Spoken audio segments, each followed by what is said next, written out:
What's going on, everyone? It's Mike, it's John back again. This is your match preview. It's Everton taking on Fulham. Thought you were jumping through the phone then. I know. Do you know what it was? It was just like I wanted to build some suspense, but I was just like, what do you do? No, just fuck it. I'll just lob my phone in my face. John, Fulham, they're not playing too badly at the minute. The last two home games, I think it was, were 5-0 wins, and then I think this weekend, they've struggled a little bit. But it's a game that Everton will be confident about. Yeah. The way I look at it, we're the informed team. I've seen something on Twitter before. We're the most informed team in the league now. Fulham are coming off the back of a 3-0 defeat to Newcastle. You know, Newcastle have got all these injuries to keep going on about. So Everton go into this game confident. Listen, as you quite rightly said, I think Fulham scored 10 goals in the 2 games before they just played Newcastle. So it's going to be a good game. But what's at stake, Michael, is getting to a semi-final. Now, after the season we've had, with the points deduction and everything that's going on around the club, wouldn't it be great for this club to get to a semi-final? Plus, we're putting a good run together in the league now. So it's set up for a good game. But I think Goodison's going to be so loud on Tuesday with the way Everton are playing and the way the fans are feeling. So I expect not an easy victory. It's not going to be easy by any stretch of the imagination. But I expect a good game, and I do expect Everton to come out on top. I think we'll have too much for Fulham. I think they'll probably make more changes than we do. Well, I think they probably, without sounding awful, they probably have the luxury of doing that because they've probably got a few more players that can come in. Everton and Sean Dyche seem to stick with the same team. There's one thing I sort of want to mention before we start, and we kind of knew this was going to be the case when we mentioned a couple of players yesterday, which was Calvert-Lewin and Jack Harrison.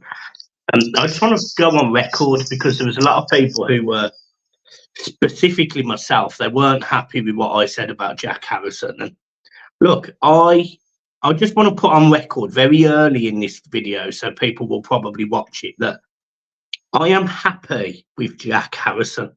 I am happy. He works hard. He's committed. He's dedicated. He grafts.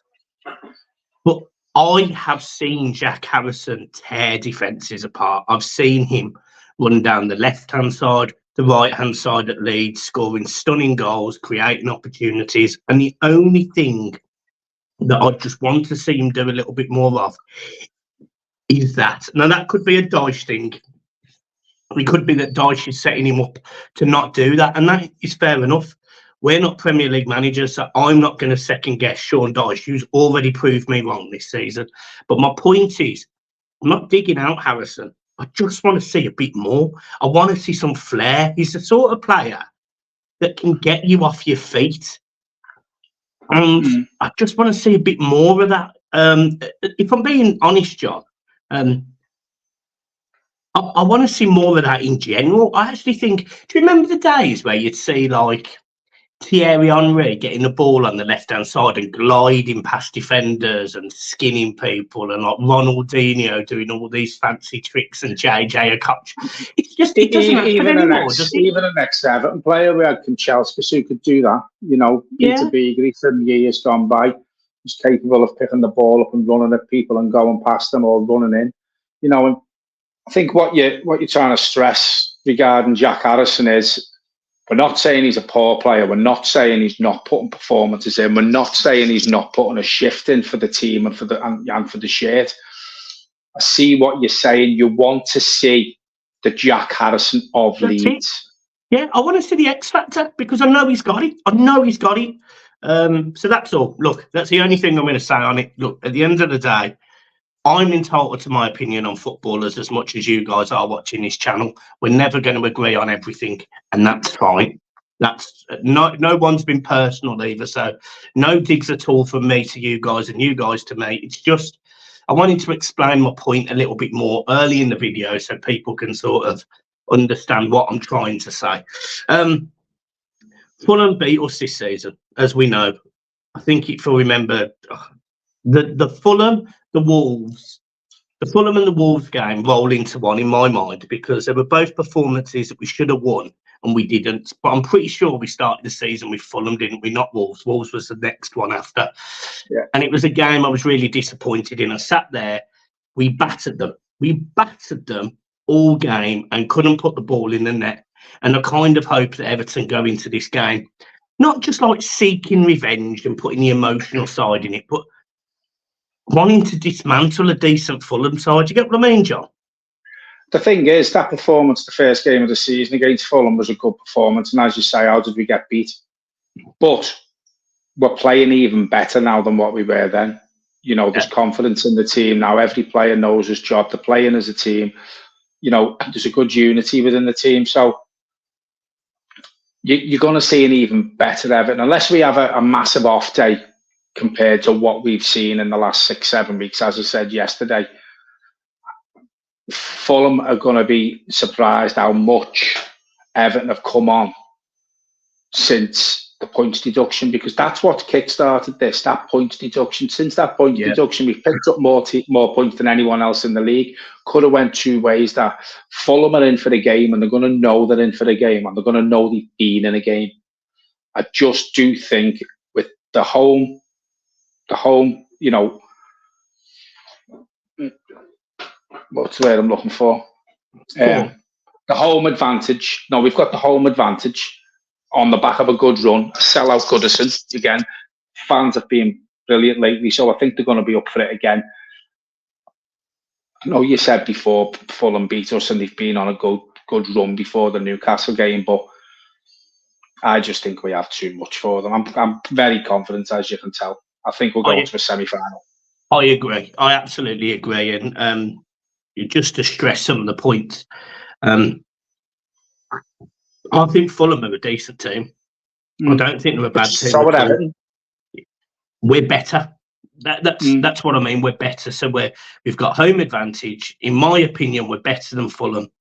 There's more. If we play like we have been in the last couple of weeks, and even if some of the fringe players start again like they did the other day, I go into it confident because, as I said on the video yesterday, Michael, these players have come in against Burnley, and it looks like they've been playing every week. They fitted right in.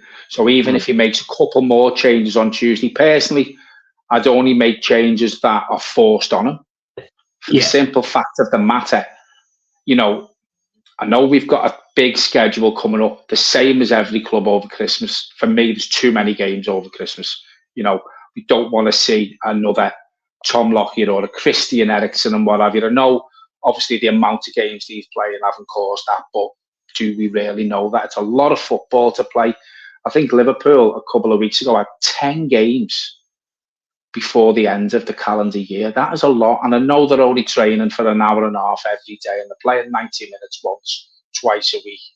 And these are athletes, but it's still a lot of football, you know. So I do think Everton won't make many changes. I think possibly Keane starts again, even if Brantwaite's available. I'd be tempted to take Calvert-Lewin out the team and put Beto in. Put players in like Dobbin, maybe give Chimiti a chance. You know, I don't think he's going to give Danjuma a chance. Possibly will in the cup. I don't know. He just doesn't rate him, I don't think. But I don't see many changes because this is a game that, you know, at the end of it, we're at a semi-final. As I said yesterday, we draw one of them lesser teams, Michael, we're going to Wembley. So I don't want to see many changes. And as you said before earlier in the video, Dyche isn't really known to make many changes unless it's forced on him. So I hope he has the same mindset on Tuesday in this game and only make changes that he has to make. Start your strongest 11 and get through this game. I honestly think he will. I honestly don't think he'll make any changes apart from Decore, because I think Decore is, I get the impression from what he said, he doesn't think he's going to be available. Mikolenko still looks like he might not be available. So in that case, It's just who do you bring in for Decore, because Decore offers. We're going quite a guy's lot. back, isn't he? Is going guy back, is he? He is. But I always have this worry about playing Garner, and Onana. I do Well, worry we've about. said that, haven't we? We've said that, haven't we? You know, we might push Onana further forward. Yeah. You know, that's the only thing that worries me a little bit. I don't think he changes his team, because I think he sets up to win the game. You know, he's not going to risk Beto, and that's no disrespect to Beto. He's looked a little bit sharper in his last few minutes, but Calvert-Lewin, Calvert-Lewin needs a goal.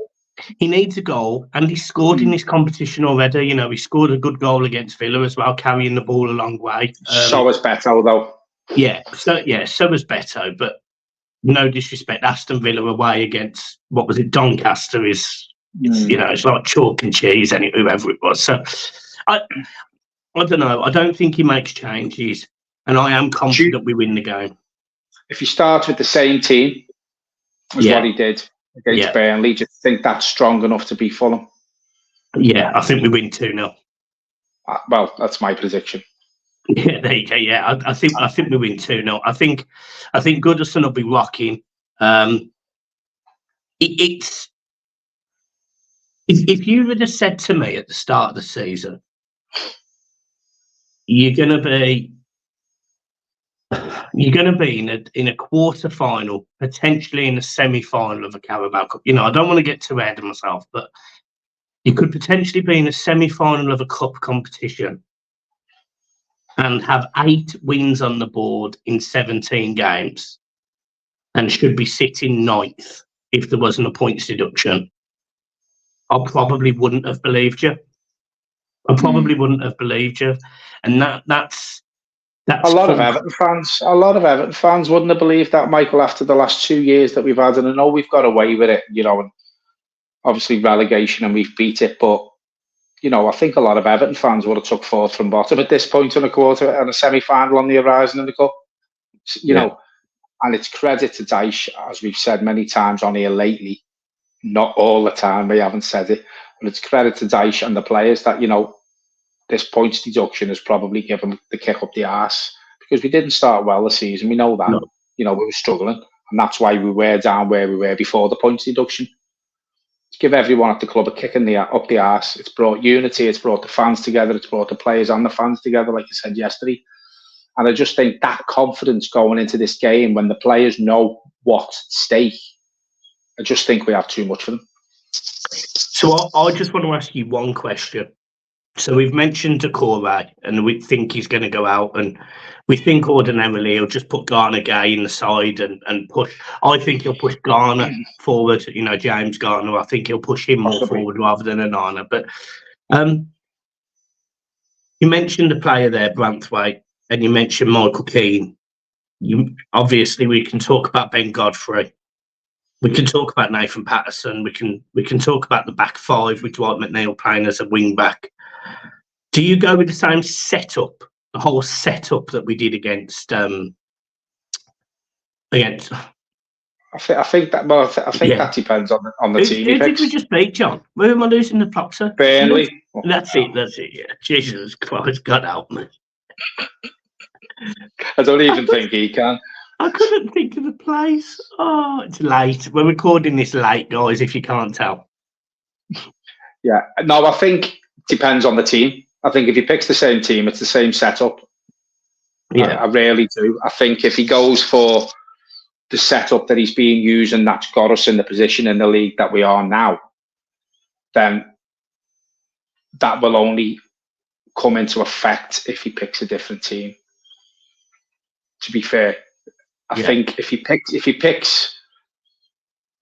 a different team to what he did the other day, I think he goes back to the formation that's been working. I know it worked the other day, but I think if he goes with the one that we played against Burnley, where I think it's set up the same with the 5 at the back with the wing backs. Yeah. Patterson and McNeil. And then the other thing, obviously, when